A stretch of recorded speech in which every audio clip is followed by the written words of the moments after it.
Alright, welcome back to another edition of the Golden Sun No Save and Quit tutorial. Last time we went through Suhalla Desert, we saw all the random stuff that can happen there and how that could impact the run, and we foreshadowed that there may be even more RNG ahead of us, and certainly on our trip to Lalivero there's going to be a lot of RNG. So we're going to pick up right after we leave Suhalla Desert. Our situation is like this, we can stand by all our Jinn. We're going to keep Flash on standby through the whole thing because Flash is really useful. As we covered last time, Flash is going to give you the most survivability in a fight when things go wrong. We're increasingly going to get tougher and tougher enemies that are going to be harder and harder to kill. Particularly by the time we get to Babi Lighthouse, things are going to be quite bleak for us, and we're definitely going to rely on Flash to keep us alive.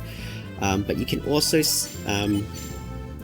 set ground if you're so inclined. If there's an instance where you can use ground instead of Flash, ground is faster, but I generally think that the time it takes to continually set ground is outweighed by the times that ground may come up, so I just like to set Flash, but runner's choice, personal preference. So the overworld encounters here are identical to those between Gondawan Passage, which is that bridge through to Suhalla Desert, so there's no surprises here. It's the same strategies we've had before. Whether or not you get an encounter between now and Suhalla Gate, again, is RNG, kind of what I flagged earlier. Lots of instances where if you get good encounter rate, you'll skip an encounter, and if you don't, you get an encounter and you lose time. In this instance, I had bad encounter rate and I lost time. So what we want to do here, as in the previous video, is use the appropriate tier 4 summon to blow the encounter up. In this case, these apes are weak to Mars, so I'm going to use Meteor. The notes have all of this information detailed, so pay attention to them, memorize them, get familiar with them, and that will allow you to go faster at this point, because if you're using the wrong summons here, you will basically be losing a ton of time. So Suhalla Gate has a lot of areas where there are no encounters. This area here is one of them. So the very first area has no encounters, which is kind of nice. If you're worried that, oh no, I might get caught by surprise and die and then end up being sent to Tolby because I'm not visiting the Sanctum in Suhalla Gate, don't worry. As soon as you progress to the next screen, the Sanctum point is reset to the Suhalla Gate Sanctum, which is just through that door off to the left there. So even if you die in the next room, you'll just be sent back to the Sanctum here, so don't worry about having to repeat all of Suhalla Desert. That's not a concern. Anyway, the battles here are basically just as bad as the overworld, except worse. Sometimes here we will need to use 2 summons to finish the fight. Ideally we don't. Ideally we can finish with 1 summon, but it's basically totally up to RNG. Usually we're going to get 1 to 2 encounters in this area. Ideally we get 1. I've seen you getting 3, which is really awful, but we'll see how we go. Basically, all through this screen, just hold right. That's the fastest way to get through the screen. It's kind of helpful. And in this screen, just hold right. Very convenient. Very complex movement here. So this encounter, I believe we can clear with 1 summon. I believe we can clear it with a Thor. I believe.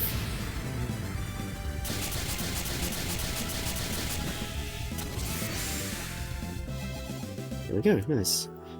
And we keep moving along. If you drop down here, I should point this out, there's a Jinn called Jew. Hi, Jew. Jew is actually a really useful Jinn. It gives you another Mercury Jinn, which in some strategies for the final fights is useful. It gives you a full revive. Maybe in theory, Jew is faster than Hail. Hasn't been proven. As far as I'm concerned though, we don't need to pick up Jew. Right now we have all the Jinn that we need to finish the game, so we're not going to get any more Jinn, but maybe you can substitute Hail for Jew, but then you trade off Boreas, so I don't know, I prefer doing this and just getting Hail earlier. Anyway, forget about Jew for a moment, let's continue on. So I mentioned in my last video that we're setting up for the retreat glitch, so everybody here has a bunch of damage on them from earlier in Suhalla. We took some fights there that incurred damage in hopes that we could drain it off to do a retreat warp. If you haven't taken any damage by this point, and Isaac has full PP or near full PP, it's probably not more efficient to drain PP now and do the retreat warp. You should just continue on as you would. We'll go through and see what that looks like, then we'll come back and do the retreat warp.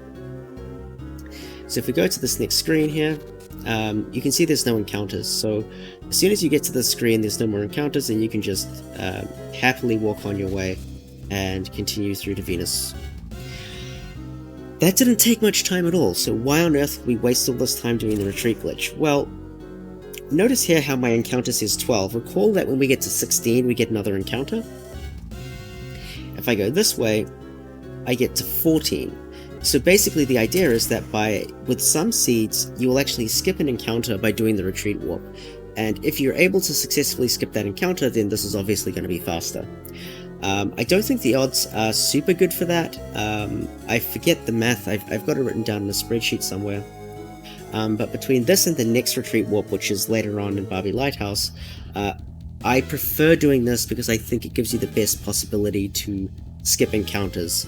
And skipping encounters is a good thing because encounters take forever.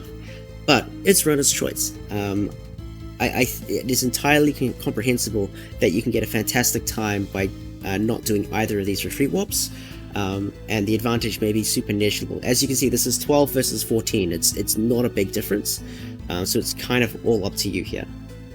Anyway, let's do the retreat warp. The retreat warp is really easy. Make sure all our general standby.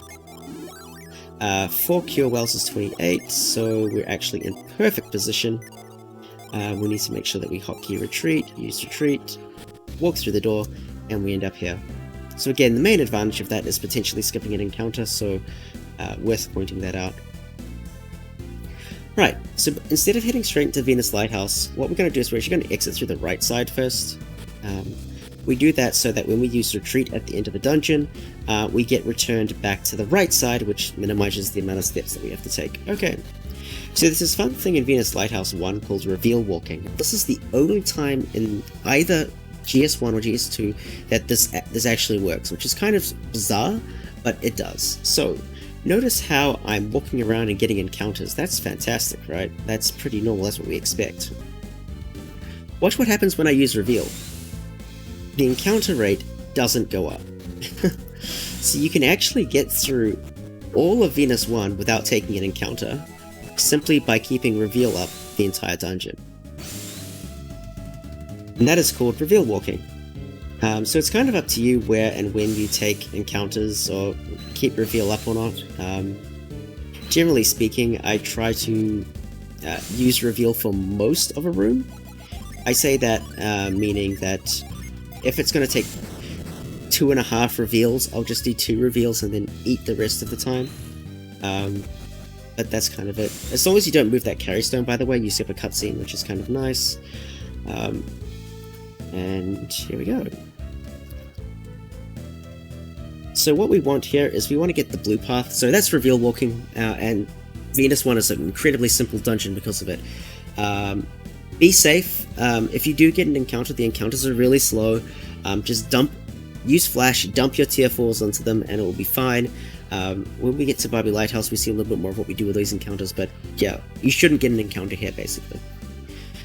On this puzzle here, we're trying to get the blue path. The blue path takes about 2 to 3 minutes less real time to complete than the yellow path. So if you get the yellow path, we need to switch it to the blue. If we get blue, we say 15 seconds. I believe this takes about 15 seconds to switch paths. The way in which the game determines you get the blue path or not is it basically alternates every frame. So one frame will be yellow, the next frame will be blue, and so on and so forth. So it's total RNG. If you're on a good run, you're guaranteed to get the yellow path. It's just how the universe works. So if you're on a bad run, you may get the blue path. I don't know. Anyway, we got the blue path, that's fine. And after we're done, just retreat out. No problem at all. Alright. And we continue on our merry way up to Lalivero. Again, another instance where we could get an encounter, which we did, which is annoying, but it's fine, we can clear it in one summon. Easy. And Lalivero. We get some more cutscenes, yay. Okay, so in Lalivero, we have some decision making to be done. So I've got here shopping question mark. The reason I have shop in question mark is we have the possibility to buy armor at this point. We're pretty broke, so it's difficult to afford a lot of stuff, but you can buy armor. Now, armor only reduces the damage you take from physical abilities. That's like attack, severe blow, and so on, and things of that nature. But in general, it's not worth it. Now, we haven't bought any armor at all in the entire run, aside from at Sadaros, and there are good reasons for Sadaros, not really good reasons anywhere else. Let's recap how Golden Sun does the damage calculation. The damage calculation from a physical ability is the attack minus the defense divided by 2. Okay? Really simple. So every point of defense you add actually removes half a point of damage from the resulting ability. So that's kind of annoying, right? Like, if you had 50 defense, you're basically saving 25 damage on an ability, so that's not that valuable. It gets even less valuable. So under Flash, it doesn't really matter, but under Granite, this calculation becomes divided by 4. So now every 4 points of defense is removing 1 tick of damage.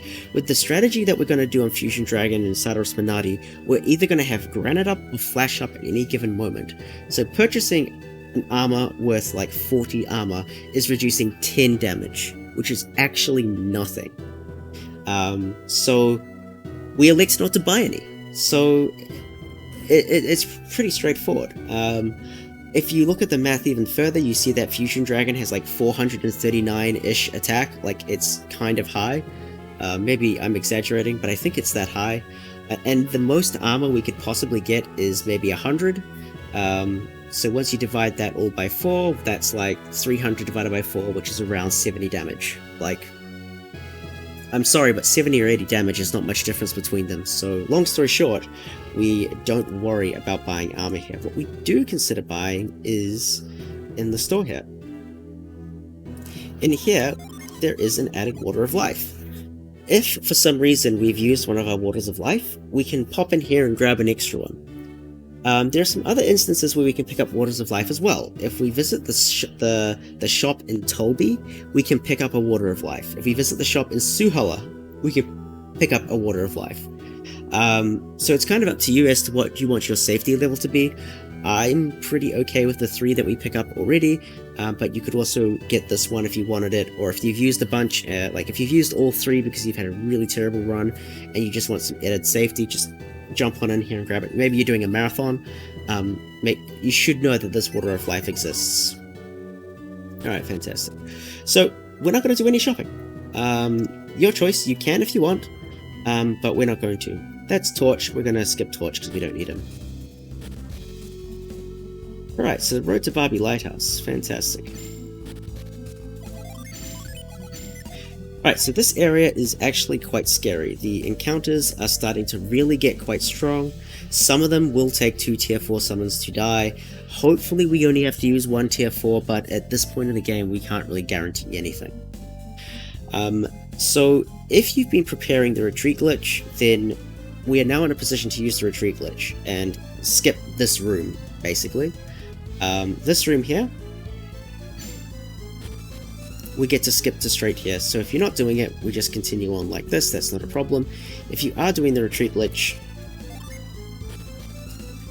basically from this position you go into the backtrack 1 room, put on retreat, jump in here, and away you go. So the entire logic behind this retreat glitch is basically the same as Suhalla Gate. It minimizes the amount of step counter you generate, and in theory minimizes the amount of encounters you get. So between Suhalla Gate and this, I think you're likely to save 1 encounter, but it's by no means guaranteed, and there is a bit of time investment in setting up the retreat glitches, so it's entirely up to you whether you want to make use of this or not. I like to make use of it because my philosophy is put yourself in the best possible position, RNG wise, so we do this, but you're more than welcome to not heal it, not waste your PP at all, and just run straight through the room, and hopefully you only get 1 encounter. It is entirely possible you don't save any time by doing these retreat warps, so just putting that out there. Anyway, we will continue on our merry way. Gonna set Corona. And we're going to progress through just as we normally would. That's Luff, we're going to ignore Luff.